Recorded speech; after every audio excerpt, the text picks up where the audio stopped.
I earned my degree online at Arizona State University. I chose to get my degree at ASU because I knew that I'd get a quality education, they were recognized for excellence, and that I would be prepared for the workforce upon graduating. To be associated with ASU, both as a student and alum, it makes me extremely proud, and having experienced the program, I know now that I'm set up for success. Learn more at asuonline.asu.edu.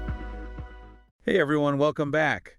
We're diving into something pretty amazing today. Yeah, we're going to tackle Hanukkah. Right.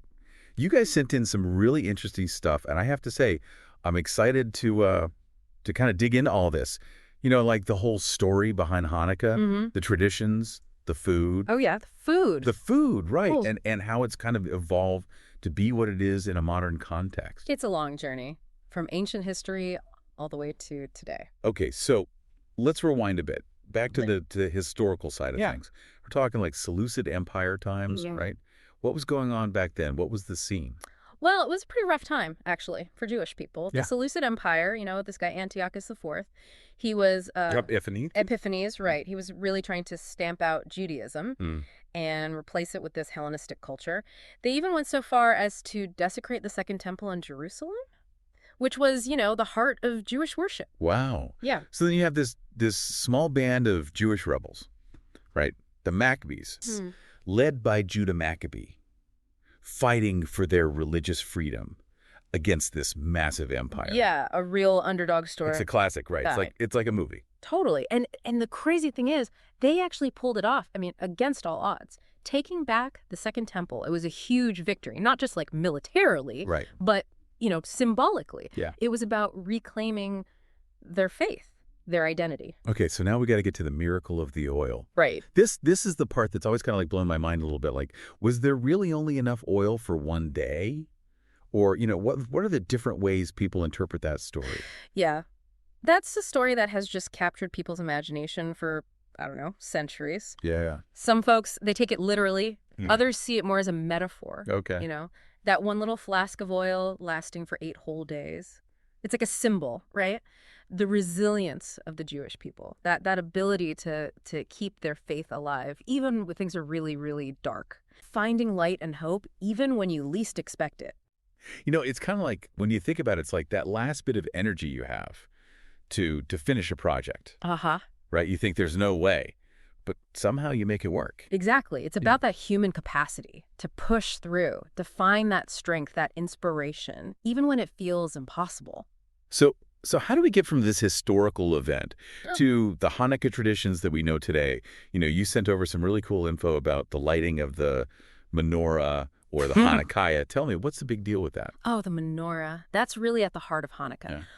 Lighting it each night, you had a candle, with the shamash. Yeah. It's like a visual reminder, of the miracle, of the light growing stronger with every passing day. And putting it in the window. Yeah. Right, for everyone to see. It's like it's making a statement, isn't it? Totally. It's like you're declaring your faith, your identity. You're sharing that miracle, that message of hope. And, especially when you think about it, you see menorahs lit up everywhere, all over the world. Yeah. It's a powerful symbol of Jewish pride and resilience. Okay, let's talk about some of the other traditions. You mentioned some prayers, like the Shechianu and the Hallel. Can you explain what those are exactly? Sure. So the Shechianu is a prayer. It's all about gratitude, thanking God for bringing you to this moment, And the Hallel, well, that's a bunch of psalms, praising God, usually recited during festivals, happy times, like Hanukkah. Okay, got to get to my favorite part now. The food. Haha, I figured. You sent over some really fascinating articles about the connection between Hanukkah and dairy. Oh, yeah. So tell me more about that. Yeah. And what's the deal with all the frying in oil? Well, it's all symbolic, right? Right. Frying things in oil. Latkes, sufganiyot, you name it. It ties right back to the miracle of the oil. And then there's the story of Judah. She was this incredibly brave woman, and she outsmarted an enemy general with cheese and wine, actually. Wow. Yeah. So it's a story about, strength, cunning, a Jewish woman who saved her people. And somehow that story became part of the whole Hanukkah tradition. It's amazing how food can be like a story, And this one is all about like courage, resilience, outsmarting the bad guys. Oh, which, I mean, totally fits the Hanukkah theme. Totally. Oh, and of course, we can't forget about the dreidel. Oh, the dreidel. It's like yeah. a fun way to connect with history. Each Hebrew letter on that spinning top, it stands for a word in the phrase, a great miracle happened there. It's playful, but it's a reminder of why we celebrate. Yeah, yeah. And then there's the gifts and the gelt, right? For the kids. It's interesting how Hanukkah often gets compared to Christmas, happening around the same time. Mm-hmm. Do you think it's fair to call it like a Jewish Christmas?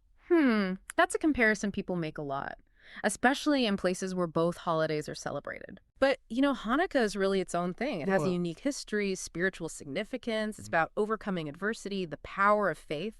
And it's a reminder, I think, of how important it is to hold on to your identity, your culture. That's a good point. Right. So Hanukkah is more than just like latkes and presents. Oh, way more. Right. It's this story that has stuck with people. Yeah.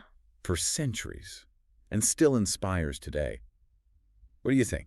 How might someone who isn't Jewish connect to the themes of Hanukkah? Well, I think the ideas of resilience and hope, fighting for what you believe in, finding that light in dark times, those are universal, aren't they? Hanukkah reminds us that even small acts of courage or faith can make a difference. That's a really powerful message to remember, no matter who you are.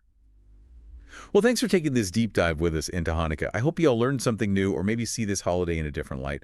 And here's something to think about. What are some of the small miracles or acts of resilience you've seen in your own life? Keep exploring, keep learning, and we'll see you next time. See you then. Today is your lucky day. Today is the day that our $3 website works for you, paying you directly to your PayPal daily. Imagine $3 ongoing continuous payments to your PayPal account. Imagine falling asleep and waking up to $300 in your PayPal account. How would this make you feel? How could this help you? What bills could you pay? What kind of fun could you have? What does that retirement look like now? All for a one-time payment of $3. This website is DFY done for you, fully built and completely hosted, and never stops collecting payments for you. You have spent $3 on coffee on a regular, but that coffee won't help you create multiple streams of income. Click the link below.